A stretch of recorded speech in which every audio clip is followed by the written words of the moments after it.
मर के उलट गई लिखा रे घरवा में। का कहत है जी? मर के उल्टा लिखा वही में। रउवे मर जाई। हम मर जाई हरमिया। ठंडा पाला में जोने खाए के मिली बुनिया पूरी। तोर माई मर जाब, तोरी नानी कया जी का भौजी मर जाब रे हरमिया। उलट जा सो। यही रहने से चल गईली छोके बूढ़ी ना। बुढ़िया गईले बुढ़िया। हमके ढेर बोलबो ना मार देम नया के घरवा में तो बोलो जा तबीयत खराब। दादा रे दादा एक दिन लेट हो गई दवाई देवे के त इनकरा मिर्गी आवता एकदम मिर्गी दारा हरमिया। तू हमके मुआवला का पिलाने बनावत थी ना। काले चिल्लाए खातिर करे जो में दम बा मिर्गी आवता तारा। चिल्लाए खातिर दम होगल हाय हमार तो ही बचपन का याद था बोलल ना बोला। चिल्लाए खातिर करे जो में दम बा उ हमार मर्दा के खाली पैसावा सुखवाए खातिर हई भइल बा त हो भइल बा तार तबीयत खराब बा। चिल्लाए खातिर तार तबीयत खराब नहीं खे। तोहर बतार बड़ा निक रे काम करत ह सरवा। आई बाप के देले आई देखो तू अड़े के आई अपन ओड़ा थरा जाई सर हाल बड़ा त का सोफा पर सुतबा का लाइल बड़ा सोफा बा। उलट जा लगे पड़वा को में ए बहिनी ओई में लगे उलट जा मर जा आ फड़ जा वही में तो फड़ जाई तो भगवती माई ना पूछत है हो बहिनी। वो कहीं कोनो स्थान पर सुतल नहीं जाके तो को भगवती माई ना केयर करत है। तू कहां हऊ? बुढ़ारी में रहन सुधार ली मुंह सुधार ली ठीक न। हमार तो सुधार ले हां उलट जाई यार। जा जाओ भैया जा जाओ भैया जा मत पेट जरा था पेट जा जरा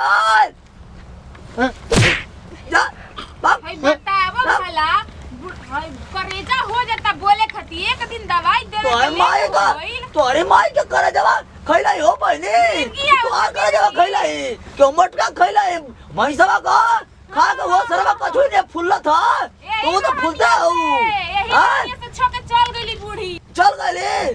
अरे निकल तो बाहर ना निकल मत तो घुनो निकल ये निका कहते बोली त तनी का कहता नहीं तोर माई आई रात भर में के ओढ़ के पिल्ला नियर कहरा था यार त सोफा लगवा दी कार रहुआ खाती बुढ़ा गनी त कोची ओढ़ हम बुढ़ा गनी त तोर माई ये ओढ़ के सुतले उठले हां यही रहने ले त चल गईली अब माई भी हमर का करी जातई तोर माई आ जतना ये ओढ़ा के रतिया भर खात जती धके है डांस करे खाती नहीं के टीवी धइले टीवी हां धराई ए भैया मोटका आवा सर और की के तबीयत खराब भइल 5-5 को रोटी ठुसे के तबीयत नहीं के खराब भइल तोरी माई के ना टीबी हो जाओ हर्निया के बीमारी उभर जाओ तू कोई वो रोग हो जाओ रे हरामिया तोहरे हो जा साथ का ये किताब सोइटो अरे भैया आ तू बिना मतलब का आगल होई करे फिरिया हो लड़े खाती बिना मतलब कहले ना तब हम कहां कुछ कहत नहीं जोर मार के बिना हर में से हाला कहले हमरे पहले बताओ ना का तू कल चाहत ये बताओ के मैंने का कहले से हमर मेहर रतन बताओ ना हमें बताओ दवाई दे कि ना दे हमके बता दवाई खातर के तू और तू अड़चत रहे दादा अड़चत है तू झूठे का ड्रामा करे मारे कर रहा ठीक करता तारा का बढ़िया करता छोड़ दे एकरा का मर ले बड़ा बेचारा के हां एकरा का बुझा तो भाई तब का दिन भर अरे बाबा घुमा तो दिन भर घाव लगा तो कि ना घाव लगा था सार डाल के क्या करे से फाड़ दे लगा फाड़ दे अतनी शांति रहे बाबू का भइल है काहे इतना हल्ला कर रे काहे को कर तू हम जान के हमारा होरलिस ला के दे दी पिए खाती होरलिस आओ जवान हो जास का तू चाहत हो देख तू सुन हां देखी तो 5000 रौगा भैया हो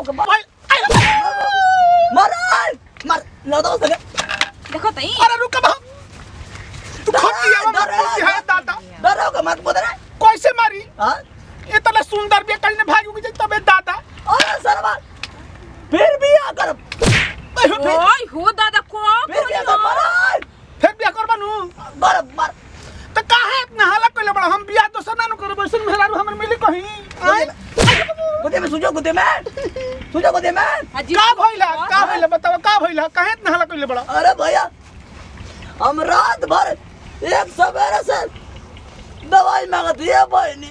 हाँ 2 गो रोटी आया दवाई ये ले आवा।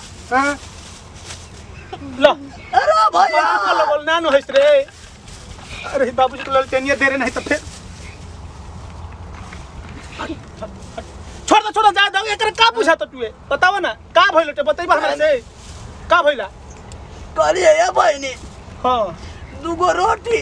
हां अरे भैया तब से ये बैठ के कुकुर ने ताकत है। हां तो सर हाँ कर सवाल तो बोला कर तो हां ना करी हो तो का करी। एक सुबेरे से लिया रे बहनी।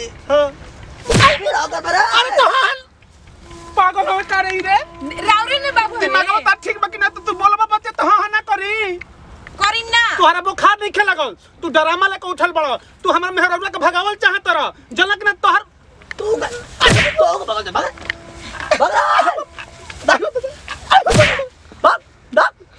तू जा। नहीं एक बुढ़ा 10,000 के दवाई खइयो फिर जवान हो जाई। तोरी माई के तो जवान हो तोरी माई के हनुमान जी टांग के लिए मेरे भाई ऊपर पर जा हनुमान जी यार तोरी माई के टांग के लिए आई। मर जा बुढ़ा मर जा जाते करो डूब के मर जाता है बस। रया चाल से तू जा। ए भैया तू जा तू कहीं जाओ भैया डूब के मर जा रहा जाके जो सात दिन भर कर थवा सार कर थवा हम ना जाले सार तू ऐसा करता तो क्या हम कोठली में मुझको बोल रहे थे सार वही माता को नमक लग रही थी सारा कहीं का देखो सारे कहीं ले आमा सार जल रहा देखा तो को बाहर होता ना तो कोठलिया में आधा किलो नमक दर के मुआ गलती सार तो के प्रणाम करते भैया गोर छू गोलत हम आप लोग छोटका लड़का छोटका बेटा बबलू बवाली जैसे प्यार दुलार से बाद हमने के पूरा टीम पे बनेले बने वैसे ही हमेशा किरण म्यूजिक और अंशराज पे बनेले रहे भैया। ये एगो वीडियो हमने के बनैनी है जब खास संदेश बटुए एकरा में आकि जब बूढ़ बुजुर्ग जब बाप बटुए तो तबीयत खराब बटुए आ समय से दवाई नहीं खी मिलती ऐसे गलत बात बटुए केहू के भी घर में अगर बूढ़ बुजुर्ग बाप बा तो बीमार पड़ल बटे तो ओकरा के दर दवाई बेरा टाइम से अगर ना दिए तो बूढ़ के ऊपर का गुजरे भैया। ऐसे बूढ़ बुजुर्ग के परेशान ना करे के चाहिए। गर्जीवन के अपन भगवान जे पैदा कैले बटुए अपना पेट से ओकरा के जे दुख दियो जिंदगी भर दुख पाई भैया। तो हम ना चाहे कैसे केहू गलती करिए जैसे हमके वीडियो में देखनी है जाए अगर हम ज़्यादा कुछ कहलक तो अपन नाती पोता बेटा समझ के माफ़ कर जाए इतने से दी जाए विदाई फिर से अगला वीडियो में मिल जी। और हाँ खास करके ये बात बटे कि बाप अगर दो चार लाठी मारा तो 2-4 लपड़ मारा तो सीख खातिर मत लेकर खातिर बुरा ना माने के चाहिए। ई ना कि उल्टे हाथ उठा देवे बहुत जगह ऐसे हो रहा बटे तो ऐसे ना होगा चाहिए भैया। अगर हम ज़्यादा कुछ कहब तो नाती पोता बेटा समझ के माफ़ कर जाए इतने से दी जाए विदाई फिर से अगला वीडियो में मिलल जी। जय हिंद जय भारत।